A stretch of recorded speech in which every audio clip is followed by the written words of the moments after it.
Okay, so, ladies and gentlemen, our third speaker is the mighty Maddock. You all know Matt and Michonne and all the great work they do, and Matt's going to talk to us about a very interesting topic, not education per se, but on the bail situation. Very intriguing. I'm going to do my best to make it political too. All right? You'll see. Many of you know what I do for a living. You're familiar with me in political action, but I am a bail bondsman, have been for 27 years. I started off as a private investigator back in the mid to early 90s, and eventually opened up a bail bond business here in Michigan in this metropolitan area, and I've been doing it for 27 years. So, and it's been an enjoyable business too. It's a fascinating business. Despite what you see on TV, what I'm going to cover tonight is you can break bail down into two separate categories. There is the recovery end, which is what you see on TV. Everyone knows who Dog the Bounty Hunter is, and you've seen all the movies and the way media portrays us and TV and with movies. That's the retail end. That's the recovery end. That's where the excitement is. We're going to talk a little bit about that tonight too. But the earliest mentions of bail, believe it or not, if you have a Bible with you, you can open it up to Acts 17:9. This is dating at about 65 AD, where Paul and Silas were actually traveling through Thessalonica, and they actually were arrested for whatever trouble they were making, probably talking about Jesus, the King, you know. And but anyways, they were detained in prison, and it actually reads, "They made Jason and the others, which is Paul and Silas, post bond and let them go." So bail bonds, the theory of bail bonds or monetary release, actually going back for thousands of years, you wouldn't give the court money.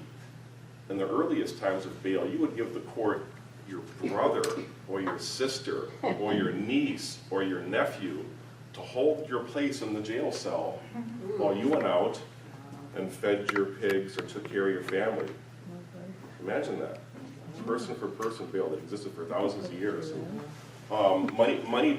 Monetary bail eventually took over because it's much simpler process. But the theory of bail, a person being charged with a crime and being innocent until proven guilty, is not just an American thing. It's something that has existed nationwide or throughout the world.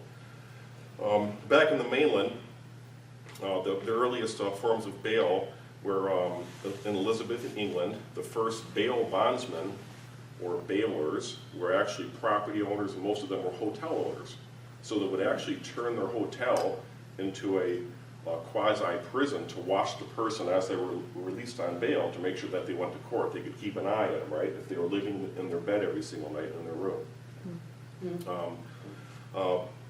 Bail is also a key component of our Eighth Amendment.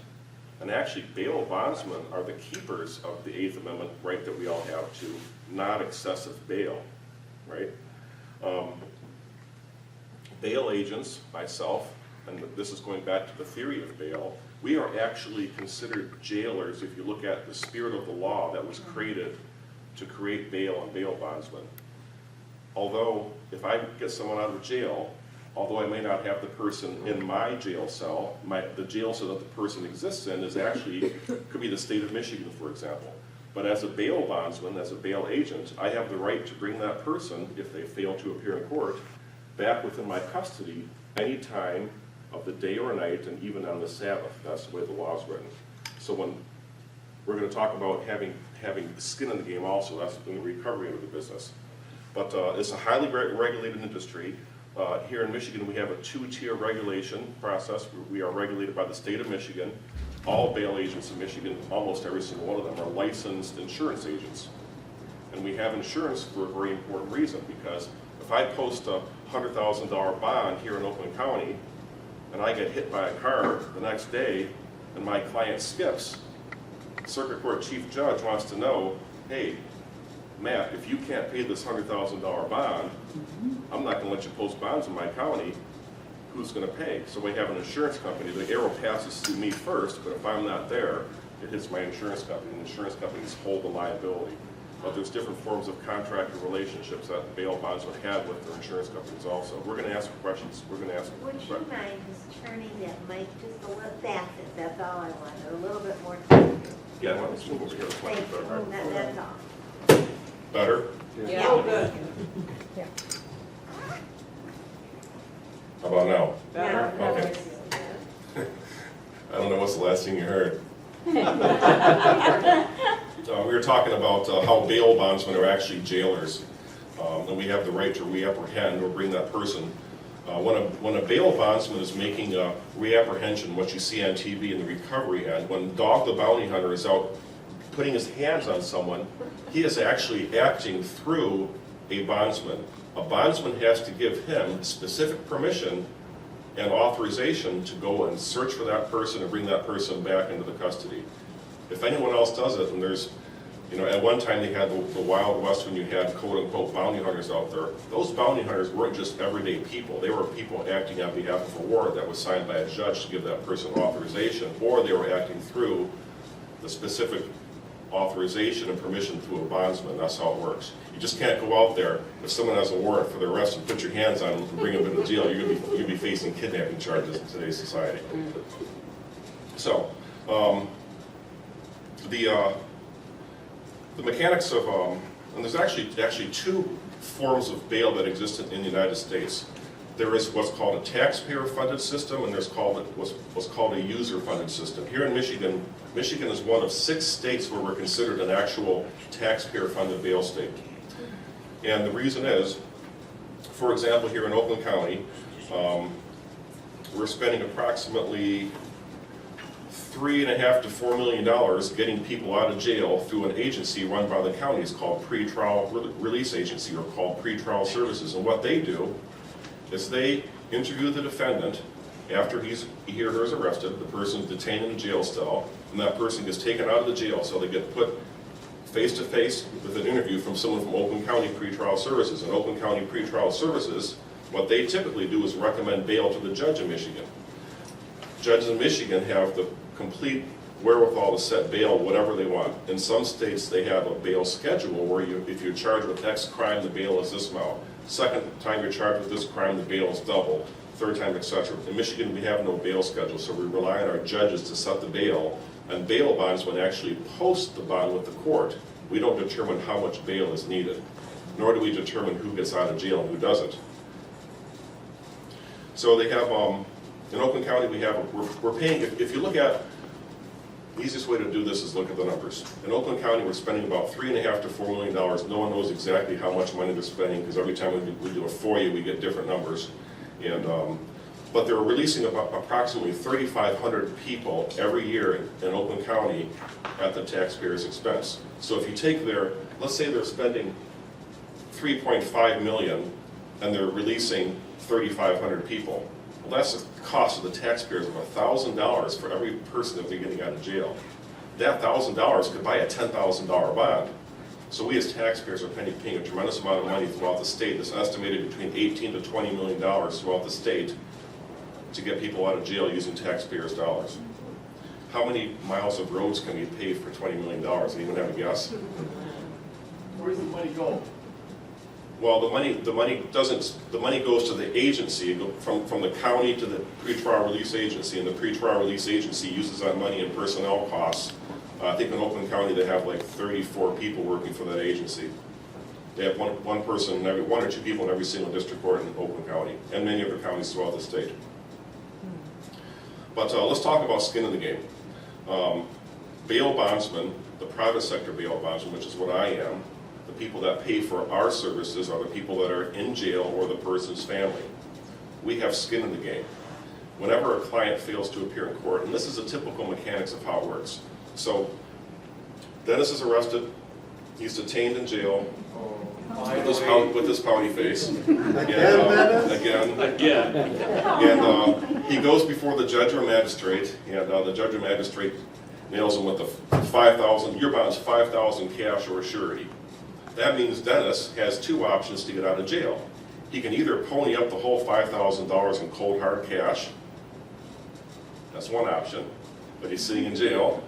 Jail doesn't take credit cards either. Or he can call a bondsman from jail directly, call us, collect if you want. Or you can call your mom, Mom, I'm in jail, I need $5,000, get me the heck out of here. It's not a real fun place to be. So his mom gets a call, collect call from the jail. Is it usually mother or father or aunts, uncles, brothers, sisters? It's the family of the person in jail that calls us about 80% of the time. And more than likely, they haven't slept in 2 days, they're crying, they're an emotional wreck. So they call me, and I say, okay, Dennis is in jail, he's got a $5,000 cash or surety bond, and I tell her, you have two options to get Dennis out. Give the jail the whole $5,000 in cold hard cash on your own, or B, post a $5,000 surety bond. Well, if you post a $5,000 surety bond, you need two things to do that. Number one, the bondsman's fee in Michigan is state regulated at 10%, that would be $500. That's a non-refundable fee, that's our cost for giving the jail or the court $5,000. Well, we don't give the jail or the court $5,000 in cash, although there was a time when that did happen, okay? We give the court like a certified check that sits in the court file, and if Dennis fails to appear in court, the court will go ahead and cash that check. That's in a roundabout way how it works. But we also need to have someone to co-sign for Dennis. And who knows Dennis better than his mother, right? And does Dennis's mother have a good job? Let's say she works at GM, she's been there for 27 years. So she agrees to co-sign for him. So his mother is our indemnitor or our co-signer.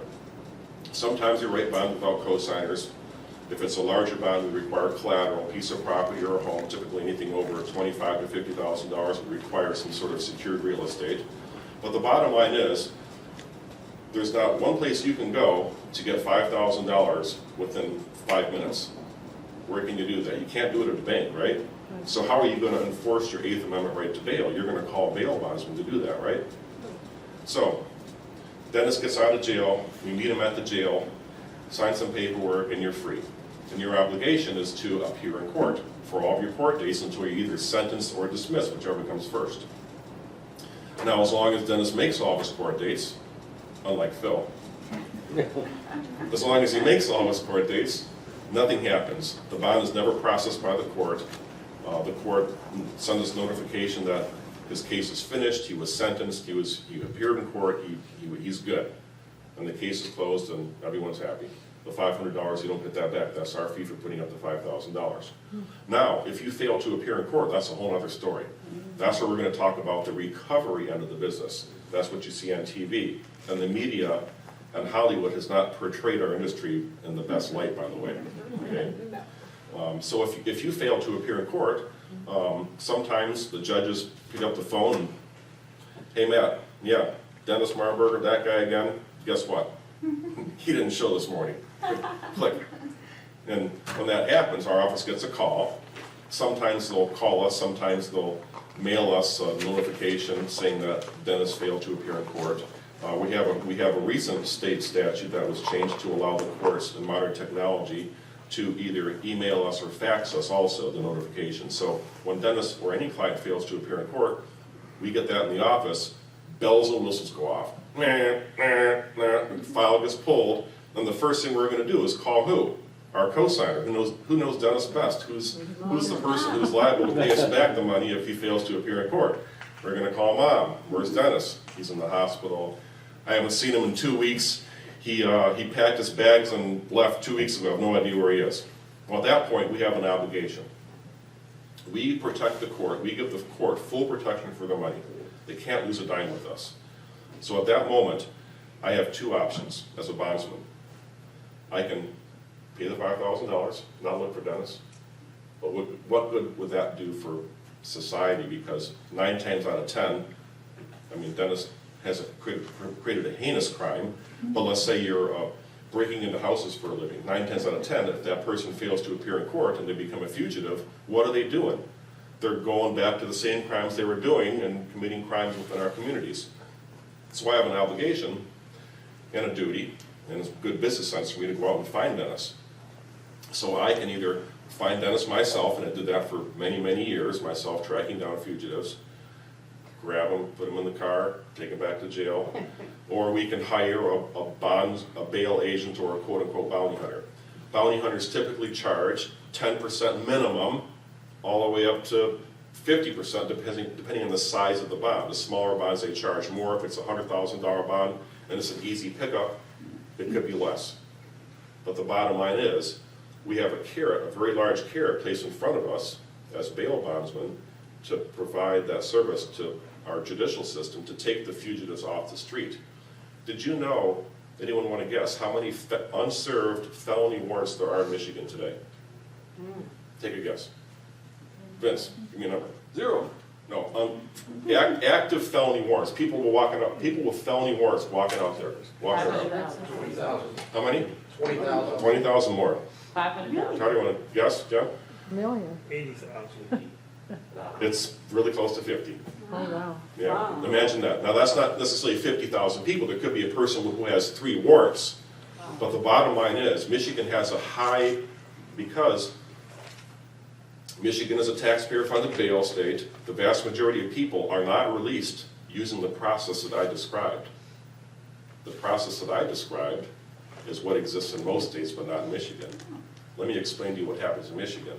I'm going to let the cat out of the bag. Pay attention.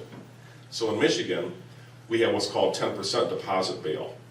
That means if that judge, in Dennis's case, set a $5,000 bond, he can say your bond's $5,000, 10%.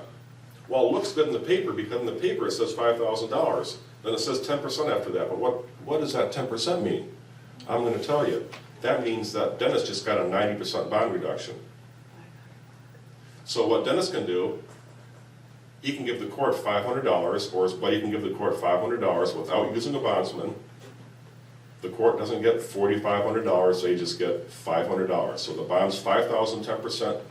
The jail gets $500. The court, you give it to the jail gets it to the court. The court gets $500. And now if Dennis fails to appear in court, again, I didn't post that bond. There's not a bondsman who has skin in the game. So once that bond is posted and Dennis fails to appear in court, guess what happens? I'll tell you what happens. The warrant gets entered in lien. I don't get notified. No, Dennis gets notified. They mail a warrant, copy the warrant to his home address, which he no longer lives at because it's a bad address. So Dennis is out of jail. State statute actually requires that the court collect $4,500 from someone. They can try to collect it from Dennis, but what do they have to do first? They got to find him. They're going to find him? No. What is Dennis? Some guy without a job, right? Even if his mother signed as a third-party depositor, and the money could go back to her, the $500 would go back to her if he made all of his court dates. And even if she worked at GM, the courts don't collect that money. So the vast majority of people in Michigan are released on these 10% deposit bail. It's called phony bail, and it's called taxpayer-funded bail because I'm going to explain to you why. Would you agree that most of our police agencies are pretty overburdened doing the work they're doing? Right. So what that does, the warrant gets entered into lien. Dennis has got a warrant for his arrest, just like 35,000 other people in Michigan. Let's say it's a felony warrant. And the warrant gets entered into lien, and what happens? Nothing happens. Very few police agencies have the wherewithal, the funding, or the manpower to go out and work, to actively go out and work warrants, find fugitives like we do. We do it all day long at no cost to the taxpayer. We have fun doing it sometimes. You should go with us sometimes. It is fun. But the police don't have the wherewithal to do that. Okay? Most of them are out doing their police work, right? So the warrant gets entered into lien. And let's say it's a property crime where Dennis broke into some old woman's home. That's rotten, Dennis. And this is how it typically works. A lot of these guys never get arrested for 10 years. They're in the cities doing their crimes. But let's say he gets pulled over downtown Birmingham with a busted taillight. Now, if he's a repeat felon, guess what that does to our police agencies? Is that person more or less dangerous than a person without a warrant? If he knows he's going to go back to jail for 10 years.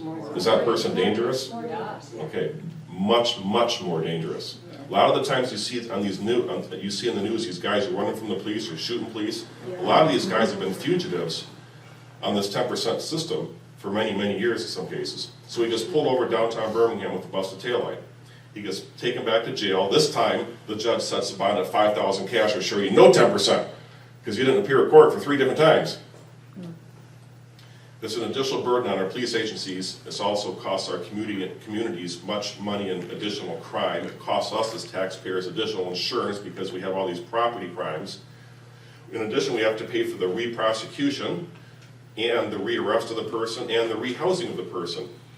And the second or third time around, the judges have set bail so high that they can't afford to get out, and they languish in jail, overcrowding our jails. So the system that we have in Michigan is horrible. But the courts are making a significant amount of money on it. But I didn't tell you that. So there is solutions. You know, most of these people are out committing crimes, unfortunately. Not all of them. Some of them have a change in lifestyle. But for the most part, they're picked up on warrants. The police are often engaging these people. Some of them are physically assaulted. They're much more dangerous.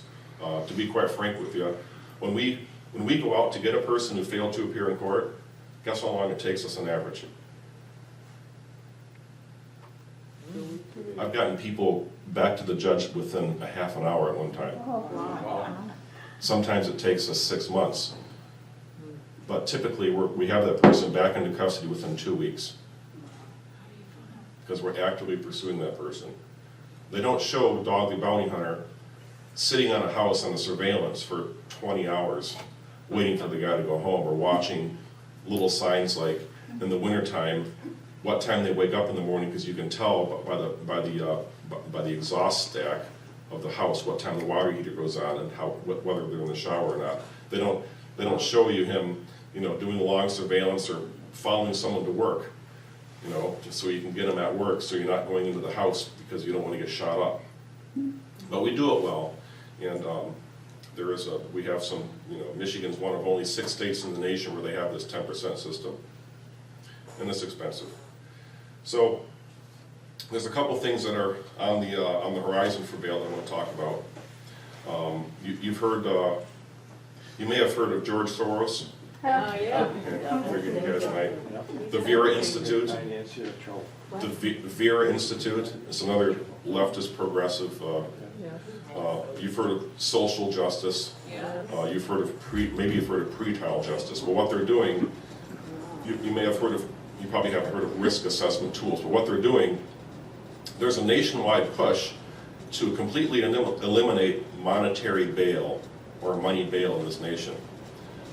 These crazy left progressives believe that everyone should be released with just a pinky promise to appear in court with no money bail whatsoever. Okay, and they have tremendous funds, and they're working every state doing lawsuit after lawsuit after lawsuit. Because they can't win in most states they can't win either in the legislature or in the judiciary. So they're going and they're starting lawsuits in a lot of these cities, and they're winning in some of the cities, which forces the judges in these cities to PR everyone. PR means personal recognizance. So you just let them out of jail for free. Detroit has such a bad fail to appear problem that there's some cases where a judge has a criminal docket call where he may have 8 or 10 cases to be heard that day, and 40% of them don't show up. Imagine that. Imagine if you're a judge and 40% of your guys don't show up, and you're under a court order ordering every single person to be charged with a crime to be released with no skin in the game to appear in court whatsoever. There's another trend that we see here happening in Michigan. I call it pretrial probation. Some judges are very overzealous when it comes to releasing people on bail with conditions attached. For example, I had a guy who was charged with assault and battery. Him and his wife got into a fight. It's actually someone I know personally. And he went to see the judge. He's never been charged before. And the judge said, okay, you're charged with assault and battery. You've never been charged before. Your bond's $1,000 cash or surety. And you have these conditions. Number 1, condition, no alcohol. Number 2, no, I think he said no alcohol, no, my client didn't smoke, didn't drink or anything, but he had all these conditions. And number 3, he had to do weekly drops where they have to go to an agency and pay the agency $15 every week to do a urinalysis to make sure they're not consuming alcohol or drugs. Okay? He also had to pay for a tether, a GPS tether, which costs him almost $600 a month.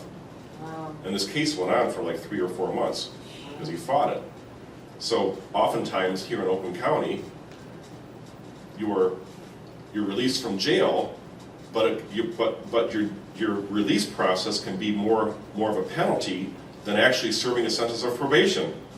Because those are things that they do in probation, right? No alcohol, no drugs, GPS tether, check into a probation officer once a week. Those are probation things, but we have judges in Oakland County that are setting these overwhelming conditions for people that are being released on bail. So what do people what do?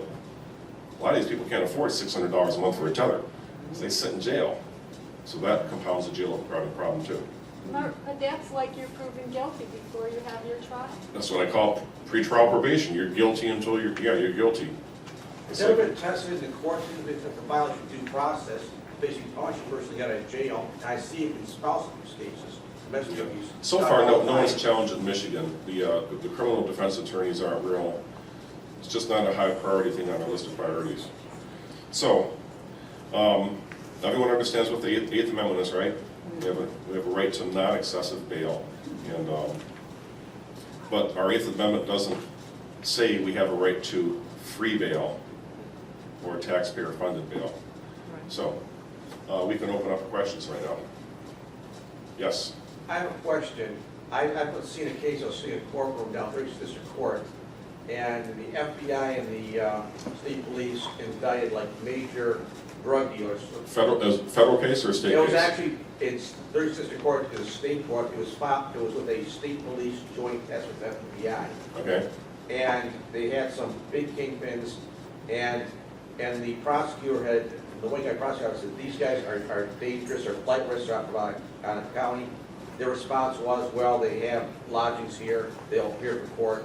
Turns out that 8 people, 7 of them split the country legally. Federal bonds, we used to post federal bonds many years ago, but the federal system went to what I remember I talked about pretrial release agencies, pretrial service like they have in Oakland County. They have a federal pretrial release agency that we spend $500 million on a year throughout the nation. So bail bondsmen don't post federal bonds anymore. This all taxpayer funded. Yeah, this was filed in state court as state charges. It doesn't matter.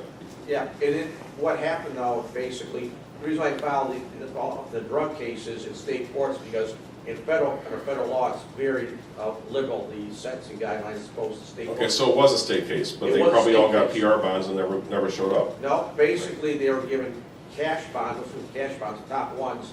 In fact, the top fellow was given $1 million cash bond, I think $80,000 cash bond for the second. Did he post $1 million in cash with the court? Yes, within about an hour.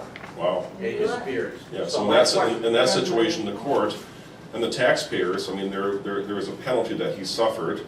He forfeited $1 million. He still has a warrant for his arrest. He can be picked up someday, but I'm not looking for him because I didn't post the bond.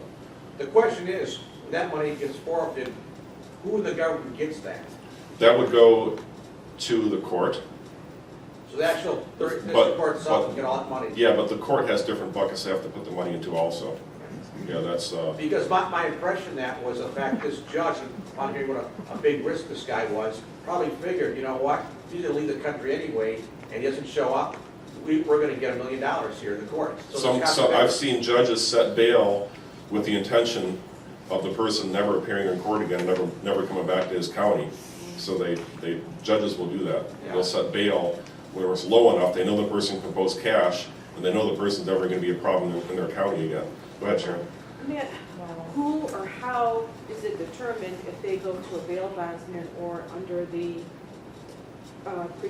pretrial release agency? How is it determined? In Oakland County, pretrial release actually interviews almost every single person that's arrested. And what does a person arrested do as soon as they know that they're meeting with the person who can let them out of jail for free? Right. Oh, right. Is that a halo? That's a halo. I've never seen one. They will lie, cheat, and steal because everyone in jail, once you're arrested, the criminal element knows what pretrial services are. So pretrial services at our expense actually becomes that person's advocate to get that person out of jail. And they're supposed to do things like background checks and call family and friends.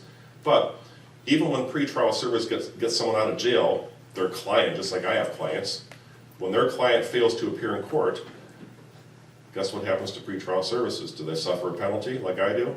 No. Do they pay a bond to the court? No, Do they get additional funding? yes. They actually get additional funding with the more people that fail to appear in court. Go ahead, Pete. That's Uh, just Phil. he's- I'm sorry, Phil. It's confusing. He's- Yeah, you look just like your he's son. looking than he is, and it's- I understand that 50% of court costs in Michigan go to fund the judge's retirement fund. Are you aware of that? No. That's true, people. 15%. There's no bias in court costs. How about who owns the tether and the alcohol testing groups that a number of judges? I used to own a tether company here in Oakland County. Interesting story. So originally tether was designed. Tethers. You guys remember the Star Trek episode where they had those things around their neck? Yeah. And they went out of the zone and they couldn't Yeah. breathe and then they'd be strangled. That's not what a tether is. Tether goes around your ankle, and you can cut it with a pocket knife if you want to. A tether does not prevent someone from fleeing or failing to appear in court. The only thing it does is it tells you whether they're in or outside of their home, and that's about it. It tells you what time. If it's a GPS tether, if it's an active GPS tether, it'll tell you where they are, but whenever they run, they cut the tether off and you can't tell where they are. Originally, tether was only designed to be used, because we brought tether to Michigan. We were one of the first agencies to actually use it in Michigan. But tether was originally intended and created as a product to be used post-trial for people that are on probation, okay? But only the low first-time, non-violent people, okay? When we started doing tethers in Oakland County, we started only doing misdemeanors and low offenses, mostly drunk driving, that kind of stuff. We have an alcohol tether also. But what happened in Oakland County is I had so many people cutting tether because they were releasing felons, repeat felons, violent offenders on tether that were looking at 3 to 5 to 10, 15 years jail time if they went to court. And they got sentenced, found guilty. I was picking up tether. I picked up 4 tethers in Cass Lake, and picking them up all over the place because they're abusing tether in Oakland County and Wayne County and Kent County. It's a lot of the larger counties. So a tether will not prevent someone from appearing in court, and don't think it's going to make any of us safe, because it doesn't. Okay, I'm having trouble understanding the pretrial services, and why would that not have put you completely out of business? How? Because there's a lot of- How does a person who's, gonna come up Let me for tell you why. court get Because- slotted to you or pretrial services? How Well- does that work? Pretrial services doesn't get every single person out, okay? And the judges, thank God, do not have to file pretrials, do not have to follow the recommendation, okay? Pretrial services says, yeah, we recommend this person get out on a $5,000 10% bond or a $5,000 personal bond. But the judges have discretion in Michigan. And in Michigan, we have like a 50-50 judicial bench. We have 50%, we're talking to friends here, 50% more liberal judges, Democrat judges, for example, and 50% more conservative judges. So the more conservative judges use us as a form of release, while the more liberal judges, we use a taxpayer system. Dennis? Yeah. So while we're having our meeting tonight, this popped up. Apparently there's a local, not local to this area, but in the Mount Pleasant Bay City area, a fellow was apparently a medical marijuana card-holding caregiver who apparently is charged with distribution and 4 firearms counts, had legal firearms. The person that posted this is very active in the marijuana community, and the implication from this is that this guy hadn't done anything wrong, so she would say anyway, but he's a $100,000 bond. Is it a $100,000 10% bond or a $100,000 cash or surety bond? It must be 10%, because she says, which means the family's going to need to raise 10 grand to get it released. So it could be, it's hard to tell, but which means they could raise $10,000 to give to the court, and the court doesn't have that protection. Michigan courts have lost billions and billions of dollars in uncollected revenue since 1978 when they started this. When they brought 10% deposit into Michigan and into some of the other states, it was only supposed to be used for the indigent, first-time offender who was nonviolent. They were the only ones that were supposed to get this discount because they're poor. They can't afford to get bail. But within 2 years in Michigan, 90% of the bail bondsmen went out of business because the courts realized that they can make money off this at our expense, because they're making money. However, it's costing us as taxpayers and homeowners more in crime And, you know, exactly, it's more dangerous societies.